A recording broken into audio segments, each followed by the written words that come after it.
ఒకప్పుడున్న మరణాల రేటు కంటే ఇప్పుడు మరణాల రేటు విపరీతమైపోతుంది. ఎక్కడ చూసినా అరే ఏసీ బస్సు కాస్త ప్రయాణానికి కంఫర్ట్గా ఉంటుంది అని చూస్తే, ఏమంట కర్నూలు దగ్గర బస్సు యాక్సిడెంట్ బస్సు తగలబడిందో ఆ రోజు నుండి ప్రతిరోజు అదే న్యూస్ అండి, ప్రతిరోజు అదే న్యూస్. ఎంతమంది బస్సుల మీద ప్రయాణమై వెళ్ళి కాలగర్భంలో కలిసిపోలేదు, టూ వీలర్ల మీద ప్రయాణమై కాలగర్భంలో కలిసిపోలేదు.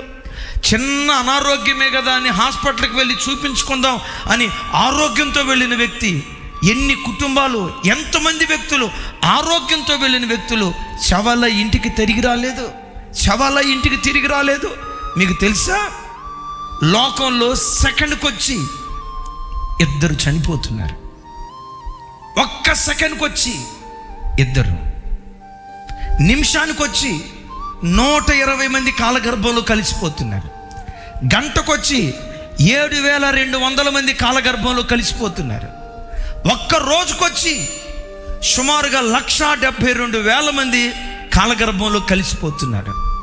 సంవత్సరానికి వచ్చి రమారమి 7 కోట్ల మంది, 7 కోట్లు.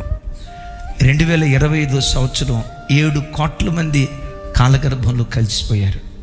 చనిపోయిన వాళ్ళకంటే నీవేదో గొప్పదానివైనందువల్ల బ్రతకలా, చనిపోయిన వాళ్ళకంటే నీవేదో గొప్పవాడైనందువల్ల నువ్వు బ్రతకలా.